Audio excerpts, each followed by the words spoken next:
All right. Hey, good morning. It's middle of the week. It's Wednesday, and it's in the 20s here in the South. What is wrong with this weather right now, right? But man, I've been up early, and got a funeral due today for an older lady who is my brother's mother-in-law. But she's so much more than that. She was one of my mom's close friends and prayer partners, and just a servant. And so I get emotional about funerals. The older you get, the more you appreciate them. And so anyway, I've got that going on today, and I'm looking forward to that. I got work to do. We're also, and I think I mentioned it to you before, but we're launching, not really launching, we're just beginning a new church. It's a Sunday evening church. It'll be in the city as opposed to kind of in the perimeter of it. And we're doing vision gatherings, and so we're doing one this Sunday night at Red Cat Coffee in Birmingham, Pepper Place, right downtown. If you're in town, man, I'd love for you to come, just hear what we're doing, whether you have a church or not. I'm not trying to get anybody there. We're just sharing what God's going to do. I'm very excited about it. Called Simple Church, Simple Gatherings, Simply Church, and it'll be a Sunday evening by intent church. We have no intention of moving to a morning. We're just doing a Sunday night kind of a mindset. And man, I'd love for you to show up. It's 5:30. I got some coffee for you, and we're going to share the vision, and then we're just going to hang out. So if that's interesting to you, and you're curious, come by and see us, and would love to have that. Hey, let's jump into some truth today, man. We are in Luke chapter 12, and man, the hits just keep on coming. I mean, this is powerful truth. It's a good, solid reminder, and we are. I've titled this. Really, this is about your destination eternally, but the emphasis of it is that he is still going to return. Now, he hasn't even left yet here, right? In the place where we are, they have not seen him, the ascension. Peter hasn't stood there and watched him go up and heard the angel say, "Why do you stand here looking into the sky? For in the same way that you have seen him come up, he will come back again." So, but I just want to remind us that he is going to return. The story of Christ, the Lord, and his creation is still unfolding, right? So his return is coming, and we're playing a part in that right now. I mean, even today, right? The King of Kings is going to return. He ascended into heaven 2,000 years ago, and people think, well, that's probably it. A lot of people, Peter said, "Hey, I know some of you are thinking, man, what's wrong? Where's the fulfillment of this promise?" And he reminds us that God's not slow about that fulfillment. He's just not willing that any should perish. He's just wanting to bring into the kingdom those that want to come. And the angel said he's going to return in the same way. So there's going to come a time when the king will return, and he will, according to Zechariah 14, he will set his foot on the Mount of Olives, and it will split in two, and it will create a valley, and there will be a river that flows from that, feeding the desert. He will rule, according to Psalm 2, with a rod of iron. Now, that's not the eternal kingdom. That's when he comes back to this one. He will judge. He will rule. He will kick out those leaders who have been destructive, and he will rule with the rod of iron. The government of right now, there's a one world government amassing itself. They can do all they want to, but there's going to be one government. It will rest on his shoulders. This is what Isaiah says. And he will collect all the saints, the dead and the alive, and we will be with him in this place that he is coming back for. He will assess the situation of all the believers, right? That's that throne judgment. He'll determine the just punishment for them. Now, it's a clear case to say that there are degrees of this sort of punishment, and so I think it's important that we say that. Most people think there's just heaven and hell, and there is, but there's a degree of what that hell looks like. He will establish his kingdom forever. He will bind Satan, that devil of old that's been harassing you and me, acting sometimes as a wolf to scare us, and sometimes a angel of light to draw us in, to detract us. All false religion is an angel of light in that sense. And he's going to make, according to Ecclesiastes, all things beautiful in his time. That's what's going to happen, right? And so in the middle of that, he has what we call the church. That's you and me. Now, church isn't a building. I saw on one of our pages this morning, What's Happening Trustful, some Mormon missionary put up who's looking for a church, and I think, man, you don't have a clue. You don't have a clue what a church is. Most of America doesn't have a clue what a church is. We think a church is a building or it's whatever. But the church is so much more than that. Jesus never describes the church as a building. He describes it as three things, but it's not a building. Only in the fact that we're building a temple to house the living God. But he speaks of it as his household. This is how Jesus talks. This is how God speaks of it. It's his household. We're a family. He is a relational God. That was what was happening in the garden before the fall, right? He's walking. The Adam and Eve would walk in the evening of the day, and God would meet them there, and they would have conversation, and it was a relational thing. That's why he made us in his own image and likeness, unlike everything else, because he desires that relationship with his creation. We are his body. That's how Jesus determines it. The church is his body. We're his hands and his feet and his eyes, right? This is who we are. We should see like he does. All of the sensory aspects of our life should be devoted to the use of the kingdom and to be of service to him. So we are his hands and his feet. We are his mouthpiece. This is who we are. And then he also draws it in even closer, and he says we're his bride. That there is this union that we have that cannot be broken. And because there's a covenant that was made, and he will not break that covenant. And so we have been betrothed to him. And so he is the groom and we are the bride, and there is a union that will last forever. And these are powerful metaphors that Jesus and God use when they want us to understand what it looks like. And so we are expectantly waiting his return, right? We should be, right?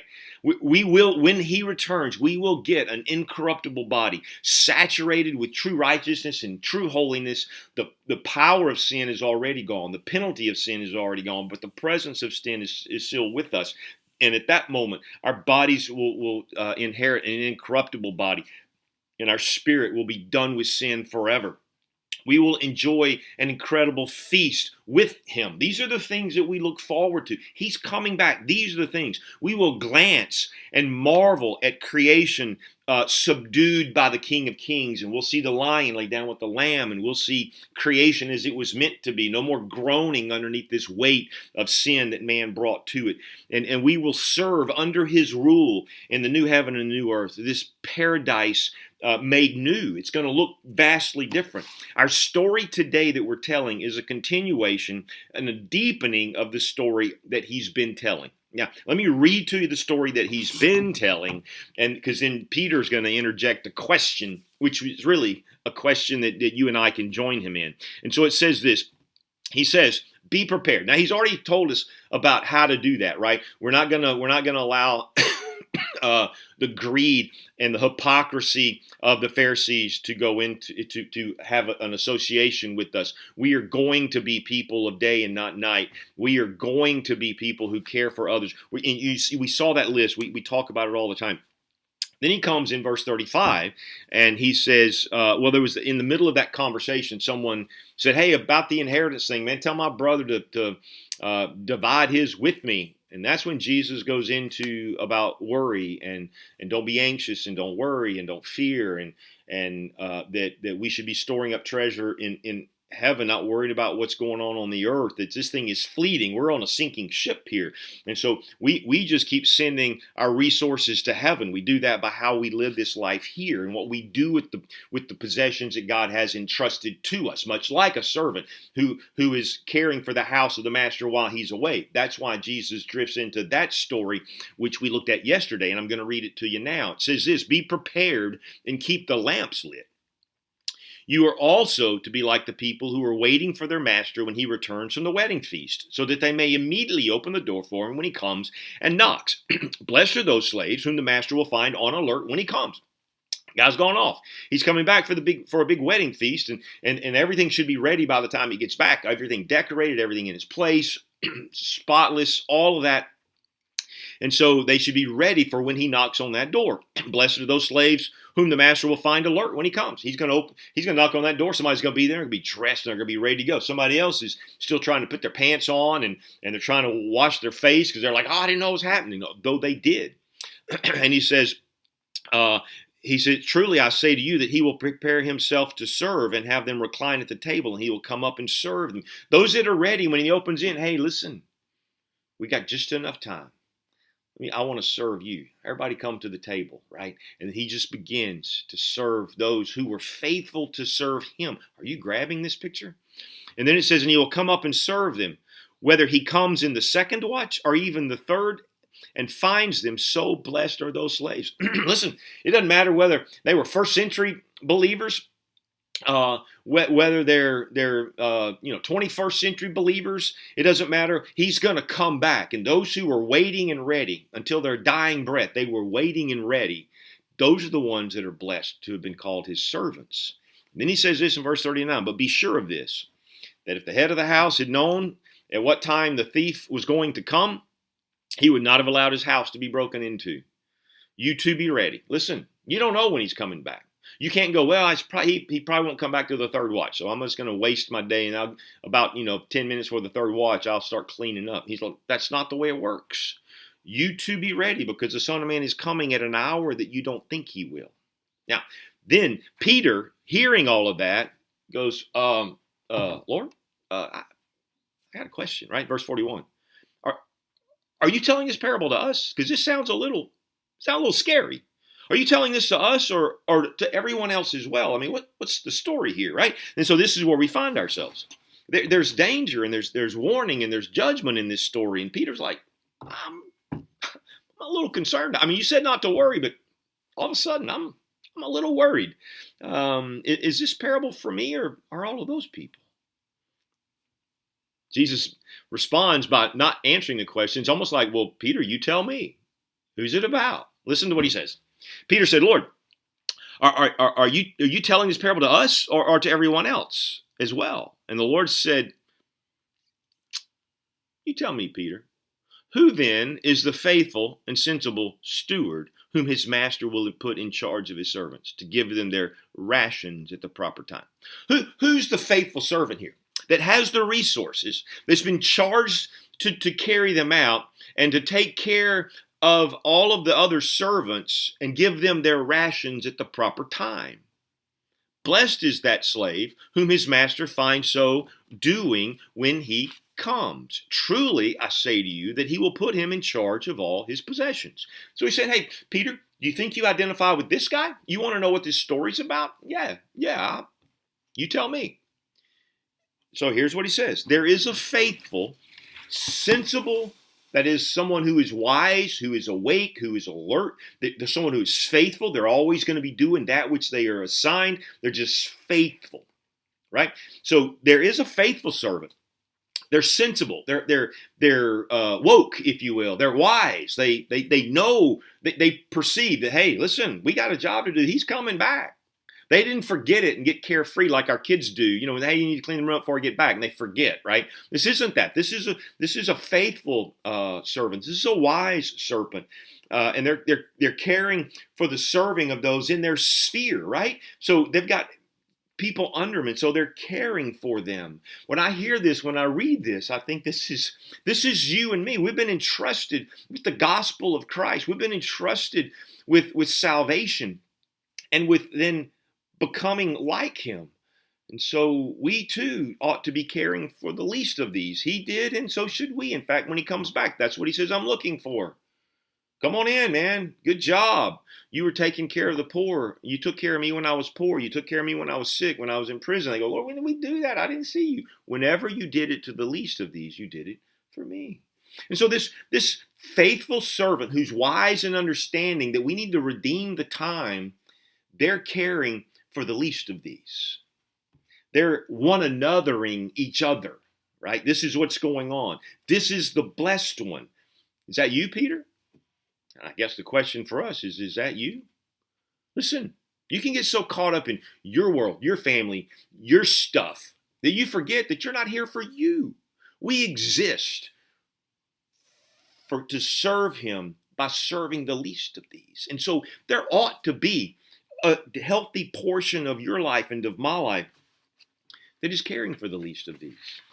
There's got to be a one anothering that takes place. And part of the destruction of this deconstructionist movement is that they want to desecrate the church and say that the church isn't someplace you go to, but yet it is. It is not a building at all, but it's a community that we go to. And we do have a responsibility. They're acting like we don't need to go to church, that we all are self-sufficient. We don't need leaders. We don't need any of that. I'm telling you, it's just wrong. It's just one of those angel of light stories. And Satan's slick in that way. And he's got a lot of people thinking that that's not what happens. But how else can we one another each other if we're not collecting ourselves together to be with one another? And how can we stimulate each other to remind ourselves that we ought to go care for the least of these? And we talk about them as we gather so that we can determine how best we can take our resources and meet those needs. This is the faithful steward. This is as practical as it gets. You have gifts and you have talents and you have resources, right? You do.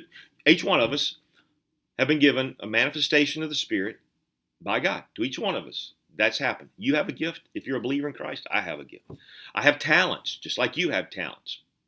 And then I have resources, all at my disposal. Some of us have more than others, but I got to steward what I got. Am I squandering it just on silliness, or am I using it? He says, that's the blessed one. Right? That's what he's saying this. I'm not. What does he say? And the Lord said, when this is the faithful, who then is the faithful and sensible steward whom his master puts in charge to give them ration at the proper time? Blessed is that slave whom his master finds doing so when he comes. Truly, truly, I say to you, he will put him in charge of all his possessions. Man, you're gonna inherit so much more in the kingdom. But, now this is the second one, but if that slave says in his heart, my master will take a long time to come, and he begins to beat the other slaves, both men and women, and to eat and to drink and to get drunk, then the master of that slave will come on that day that he does not expect, and at that hour that he does not know, and will cut him in two and assign him a place with the unbelievers. Are you catching what's going on here? So, Peter, you tell me, are you the wise one, or are you the one that's unfaithful, wasting their days, gobbling and drinking up all of their resources, unconcerned about their master, unconcerned about those around them, so they're abusive to those in their sphere? Do you see the opposite of that? Is that you, Peter? Is that you, right? I mean, listen, are we just wasting our days here? Are we just so caught up in stuff that we don't care? Like, well, I'm good, I got my little ticket to heaven. Well, I mean, man, wow. I mean, let's just rethink that whole thing. This is a serious call. Listen, the Pharisees, they were entrusted. They were entrusted with the sacred text.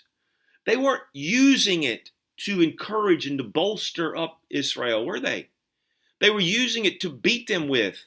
They were squandering the resources. They were full of greed. They weren't using any money to take care of anybody else. Do you see who the unjust steward is? The Pharisees. But who else can be the unjust stewards? Well, there's a Judas in the crowd. He apparently wasn't concerned. He feigned that he was. He was that hypocrite, and he was with Jesus. He experienced all the miracles. Yet he wasn't a faithful and wise servant. Not everyone who thinks they're going to heaven is going to heaven. So then he says, what can they expect when they return? When he returned? Well, he gives us three scenarios. Verse 46. Then the master of that slave will come on that day that he does not expect, and at an hour that he does not know, and will cut him in two and assign him with the place in the unbeliever. You're going to be cut in two, man. You're going to be kicked out. I don't know how you make that sound like, everything's going to be rosy, even though you rejected everything that the Christ asked you to. But that's them. But then there's another, verse 47, and the slave who knew his master's will and did not get ready or act in accordance with his will received many blows. One of them was totally abusive. The other was kind of neutral in the sense of that, right? They knew that they were supposed to be doing something. They just didn't really get around to it.